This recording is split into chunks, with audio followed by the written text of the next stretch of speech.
meni ham direktimga ishonasizlarmi, kuniga 15-20 talab odamlar yozishadi-da. Men yordam bergim keladi, lekin bezillab qolganman-da.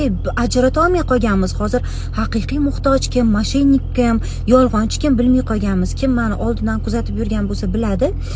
Bitta bolachani shu o'limdan asrab qolamiz deb rosa harakat qilganmiz. Bizda o'rtoqlarim olib borib videolar olib, rosa istoriyalarga qo'yib harakat qilganmiz. Baribir ani bolacha vafot etgan. Keyin bilsak, больница ham, dorilar, operatsiya hamma narsa tekin bo'lgan davlat tomonidan-da.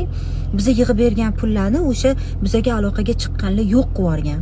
Undan tashqari bitta 8 ta bolasi bilan beva qolib ketdi deb bitta ayollar aytishganda, u uchun ham harakat qilganmiz. Bilsak, boshqalar aytishganda, taniydiganlar, bu sharoiti normalniy, ishi ham bor.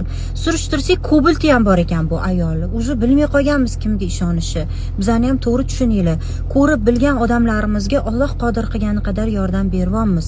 Unaqa yozib tashamanglar.